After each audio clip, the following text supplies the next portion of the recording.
এবার বদলে গেল বিপিএল এর নিলামের নিয়ম। আগে থেকে থাকবে না মূল্য নির্ধারণ। দেশি খেলোয়াড়দের জন্য ব্যয় করা যাবে 4.5 কোটি টাকা। এছাড়াও বিদেশি খেলোয়াড়দের জন্য নেই নির্ধারিত মূল্য। 6টি ক্যাটাগরিতে থাকবে দেশি খেলোয়াড়। আরও শুনুন প্রতিবেদনে।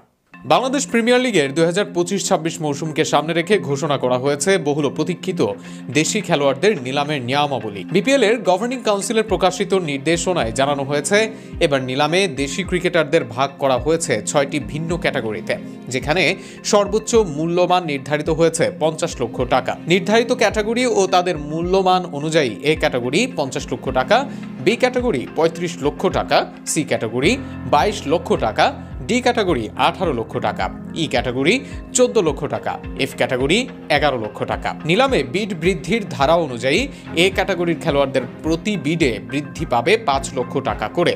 বি ক্যাটাগরিতে প্রতি বিডে বৃদ্ধি নির্ধারিত হয়েছে 3 লক্ষ টাকা, সি ক্যাটাগরিতে 1 লক্ষ, ডি ক্যাটাগরিতে 50,000, ই ক্যাটাগরিতে 30,000 এবং এফ ক্যাটাগরিতে 20,000 টাকা। দেশি খেলোয়াড়দের ক্ষেত্রে দল গঠনের নিয়মেও এসেছে কিছু গুরুত্বপূর্ণ পরিবর্তন। প্রতিটি ফ্র্যাঞ্চাইজিকে নিলাম থেকে অন্তত 13 জন দেশি খেলোয়াড় দলে নিতে হবে।